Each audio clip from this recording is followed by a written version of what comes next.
राजा शिवी, कबूतर और बाज की कथा। दया, प्रेम और समर्पण की अद्भुत कथा।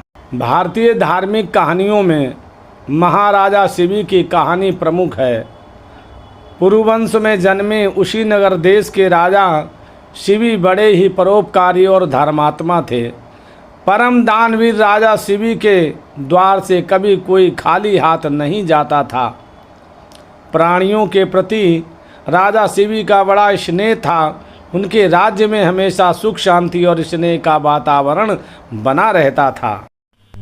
ईश्वर भक्त राजा शिवी की चर्चा स्वर्गलोक तक होती थी। देवताओं के मुख्य राजा शिवी की इस प्रसिद्धि के बारे में सुनकर इंद्र और अग्नि को विश्वास नहीं होता था। अतः उन्होंने उसी नरेश की परीक्षा करने की ठानी और एक युक्ति निकाली। अग्नि ने कबूतर का रूप धारण किया और इंद्र ने एक बाज का रूप धारण किया। दोनों उड़ते उड़ते राजा शिवी के राज्य में पहुँचे। उस समय राजा शिवी एक धार्मिक यज्ञ का अनुष्ठान कर रहे थे। कबूतर उड़ते उड़ते आर्तनाद करता हुआ राजा शिवी की गोद में आ गिरा और मनुष्य की भाषा में बोला, राजन, मैं आपकी शरण में आया हूँ, मेरी रक्षा कीजिए, रक्षा कीजिए, रक्षा कीजिए। थोड़ी ही देर में कबूतर के पीछे पीछे बाज भी वहां आ पहुंचा और बोला, राजन, निसंदेह आप धर्मात्मा और परोपकारी राजा हैं। आप कृतघ्न को धन से, झूठ को सत्य से, निर्दयी को क्षमा से और क्रूर को साधुता से जीत लेते हैं। इसलिए आपका कोई शत्रु नहीं है। इसलिए आप अजात शत्रु नाम से प्रसिद्ध हैं। आप अपकार करने वाले का भी उपकार करते हैं। आप दोष खोजने वालों में भी गुण खोजते हैं। ऐसे महान होकर आप ये क्या कर रहे हैं? मैं क्षुधा से व्याकुल होकर भोजन की तलाश में भटक रहा था। तभी संयोग से मुझे ये पक्षी मिला और आप इसे शरण दे रहे हैं। ये आप अधर्म कर रहे हैं। कृपा करके ये कबूतर मुझे दे दीजिए, ये मेरा भोजन है। इतने में कबूतर बोला, शरणार्थी की प्राण रक्षा करना आपका धर्म है राजन। अतः आप इस बाज की बात कभी मत मानिए। ये दुष्ट बाज मुझे मार डालेगा।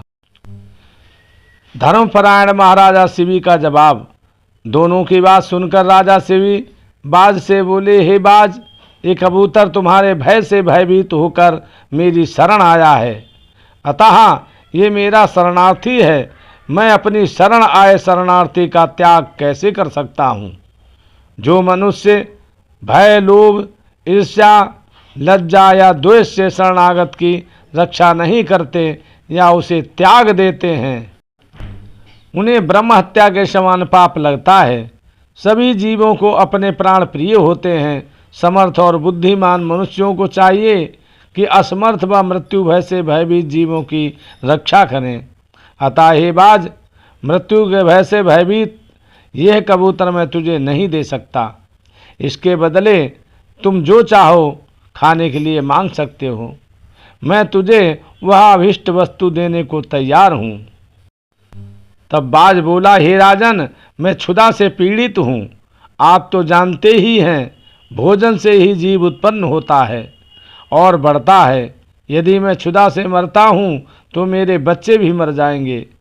आपके एक कबूतर को बचाने से कई जीवों के प्राण जाने की संभावना है। राजन, आप ऐसे कैसे धर्म का अनुसरण कर रहे हैं जो अधर्म को जन्म देने वाला है? बुद्धिमान मनुष्य उसी धर्म का अनुसरण करते हैं जो दूसरे धर्म का हनन न करें। आप अपने विवेक के तराजू से तौलिए और जो धर्म आपको अभिष्ट हो वह मुझे बतलाइए। शरणार्थी की रक्षा धर्म है। राजा शिवी बोले, हे बाज, भय से व्याकुल हुए शरणार्थी की रक्षा करने से बढ़कर कोई धर्म नहीं है।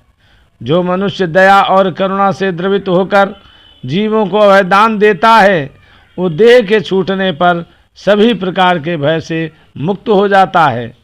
धन, वस्त्र, गौ और बड़े बड़े यज्ञों का फल यथा समय नष्ट हो जाता है, किंतु भयाकुल प्राणी को दिया अभयदान कभी नष्ट नहीं होता।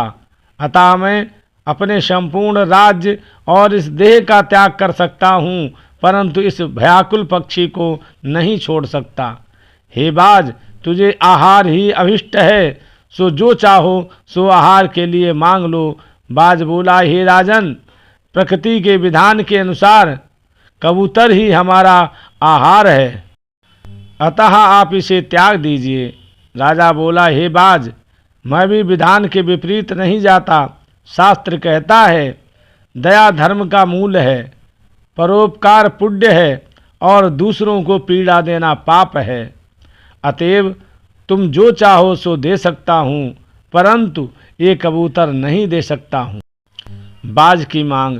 तब बाज बोला, ठीक है राजन, यदि आपका इस कबूतर के प्रति इतना ही प्रेम है तो मुझे ठीक इसके बराबर तौल कर अपना मांस दे दीजिए, जिससे मैं अपनी क्षुधा शांत कर सकूं।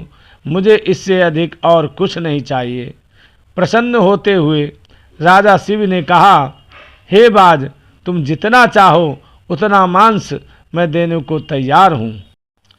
यदि ये क्षणभंगुर देह धर्म के काम ना आ सके तो इसका होना व्यर्थ है। ये कहकर राजा ने तराजू मंगवाया और उसके एक पलड़े में कबूतर को बिठा दिया और दूसरे पलड़े में वह अपना मांस काट कर रखने लगे। लेकिन कबूतर का पलड़ा जहाँ का तहाँ ही रहा।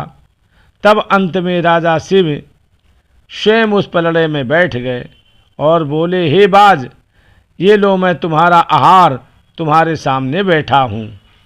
पुष्प वर्षा और महाराजा शिव। इतने में आकाश से पुष्प वर्षा होने लगी, मृदंग बजने लगे। स्वयं भगवान अपने भक्त के इस अपूर्व त्याग को देखकर प्रसन्न हो रहे थे। ये देखकर राजा शिव विस्मय से सोचने लगे कि इस सब का क्या कारण हो सकता है। इतने में वो दोनों पक्षी अंतर्ध्यान हो गए और अपने असली रूप में प्रकट हो गए। इंद्र ने कहा, हे राजन, आपके जैसा धर्मपरायण और त्यागी मैंने कभी नहीं देखा। मैं इंद्र हूँ जो बाज बना था और ये अग्निदेव हैं जो कबूतर बने थे।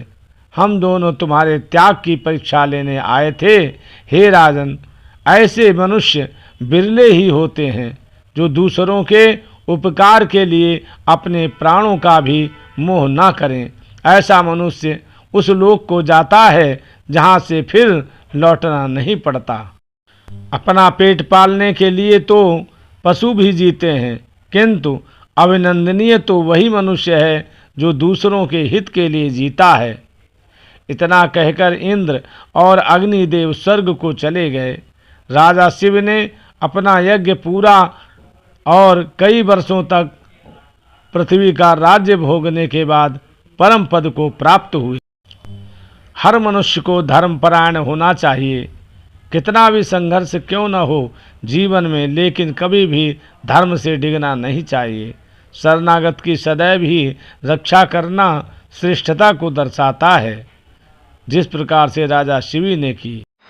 दोस्तों, अगर कहानी आपको अच्छी लगी हो तो मेरे वीडियो को लाइक और सब्सक्राइब ज़रूर करें। धन्यवाद दोस्तों।